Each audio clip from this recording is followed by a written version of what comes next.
Hi everyone and welcome back to Brian's Horror Corner, or welcome if you are new to my channel. So today we're going to take a look, of course, at another horror movie from 1980 as part of my overall current 1980s horror series, ongoing series on my channel.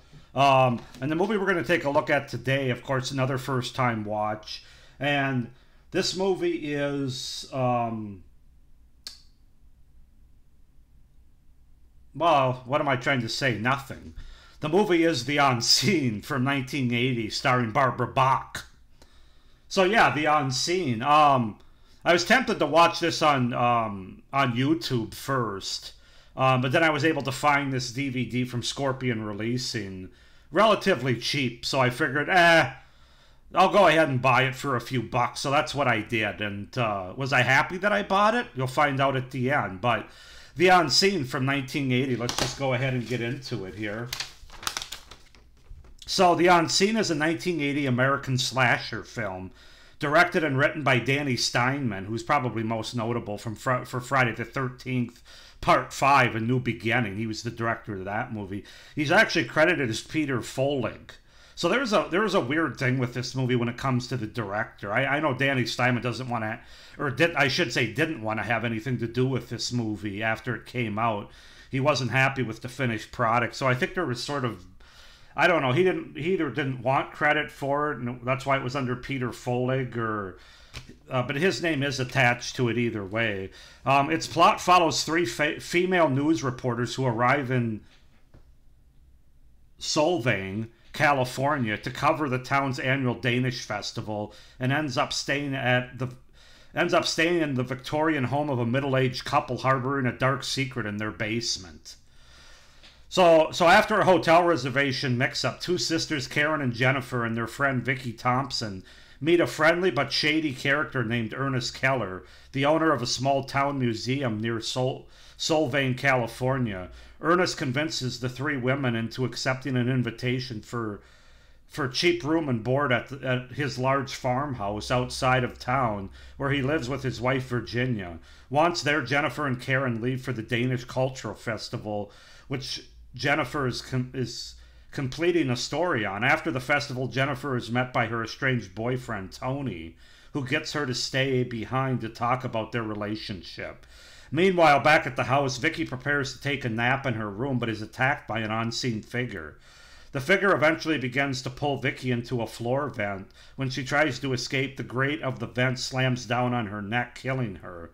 At the parade, Karen leaves Jennifer and Tony to talk and makes her way back to the house alone, where she too is then attacked and killed by the unseen as it attempts to pull her by her scarf through a vent into the basement.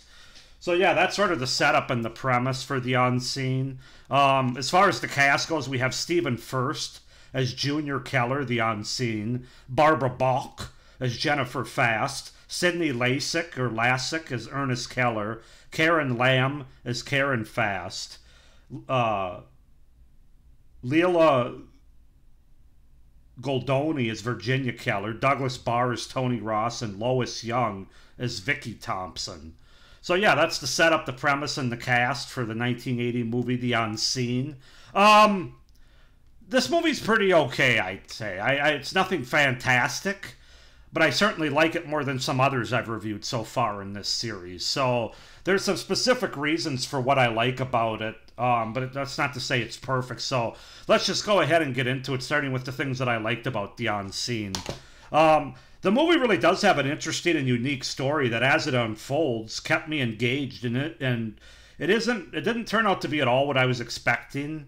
I mean, going by this cover and stuff, you're going to assume that it's sort of a standard creature in the basement kind of movie, and it is, but it isn't. If you've seen the movie, you know what I mean. There's more to this movie than just that sort of basic plot and premise. So it wasn't what I was expecting in terms of who the villain is or how the situation came to be. So I thought this movie did a good job in terms of writing and coming up with the story idea, giving us more than just a standard thing in the basement story. So that's really the big thing that to me separates this movie from being bad, and for being watchable. The real standout and star of this movie to me, both in character and performance, is Sidney Lassick as Ernest Keller, who really is the character that stirs the drink of this movie. He's sort of responsible for everything going on, and is played with just the right amount of awkward weirdness and disturbing psychoism that you'd want in a character like this. And I thought Sidney Lassick really brought it all to this role in this movie. Yeah, I was very impressed by him. Also, I thought Barbara Bach and Leila Goldoni.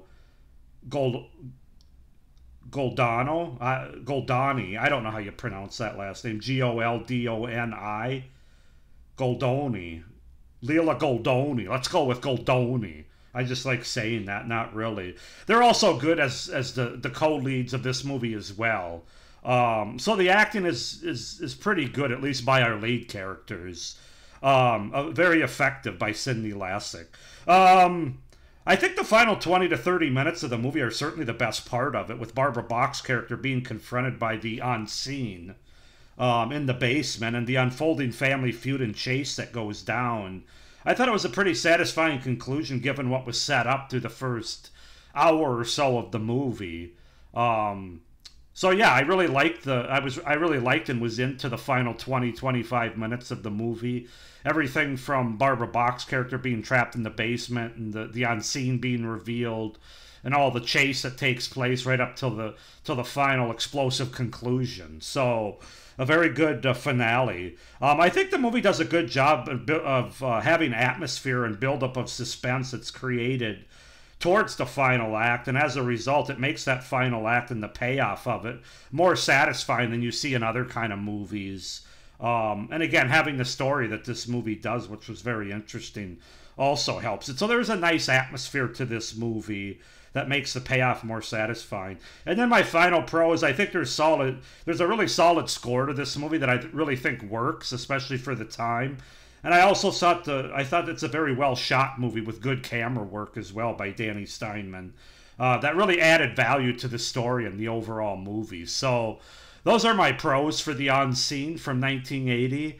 Getting into the cons, kind of a warning, I guess. This isn't your typical slasher movie in terms of having a lot of kills or a lot of blood or gore. There really isn't much. There's a little bit of blood in this movie, but it's not that kind of slasher movie. In fact, there's part of me that's not sure it's really a slasher movie, but I don't know how else I would describe it. I guess you could just call it a horror movie. It's not a creature feature, so I mean, I guess I can kind of, there are slasher elements to it, but I just wanted to let you know as kind of a warning going into it. Don't expect Friday the 13th here in terms of the kills and stuff. There's really only 2 kills for most of the movie, and then there's 2 more at the end, but those are more by the antagonists of the movie. And there's not much blood or gore at all, so just kind of know that going in. That doesn't mean it's not a good movie. It's just I just want to put that out there. The acting by the side characters wasn't all that great. The other 2 women that Barbara Bach is with, as well as the boyfriend character, I thought they were all pretty weak, and they're okay at times, but there's also times where it feels like they're trying to act, and so the acting overall in this movie is kind of hit or miss depending on what characters we're talking about. Speaking of the main character's boyfriend, the whole side story or love story, backstory that's going on with them is really pretty pointless in relation to this overall movie. It just wasn't necessary, and it doesn't add anything to the overall movie. So I'm not really sure. At the end of the movie, I was kind of like, well, that was a time waster, wasn't it? That didn't go anywhere, because at the end, when you think her boyfriend Tony Ross is going to come back and save the day, of course, he has an injury that we see at the beginning of the movie that ends up coming and taking him out right away at the end of the movie. So it's like, well, okay, that was pointless. Let's see, the reveal of the unseen wasn't quite as epic as I was hoping with the build-up and everything, though it's not the worst I've seen. It wasn't bad, and the look of the unseen is fine.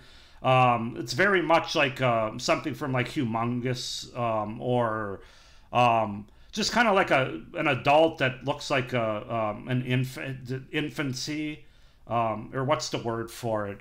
Infantis? No, not that's something else.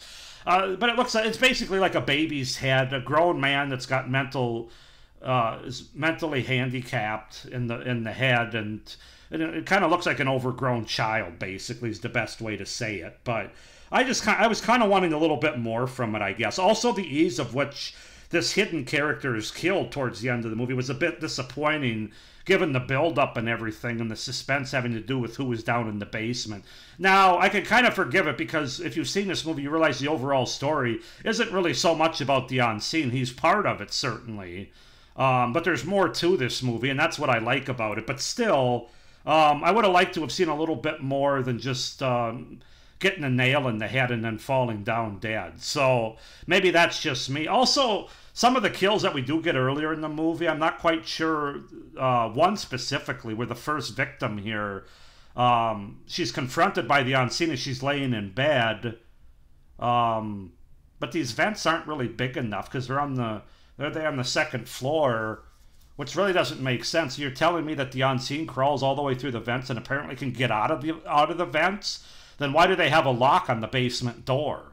You know, there's just these... And again, I know you can't overthink horror movies and stuff. I'm asking too many questions and shut up and watch the movie kind of stuff. But obviously she saw him over her while she was sleeping. And then all of a sudden he must have quick jumped back down in the vent and then started dragging her down there again. Also, I didn't realize a vent like that, when it hits you on the top of the head, could break your neck and kill you so quickly. So those kind of things were interesting and kind of raises some questions from a negative standpoint. But again, those are nitpicks that I just kind of do for fun. But overall, guys, this is a pretty fun watch, I'd have to say. Pretty decent watch, given the story, some of the acting, especially Barbara Bach and Sidney Lassick.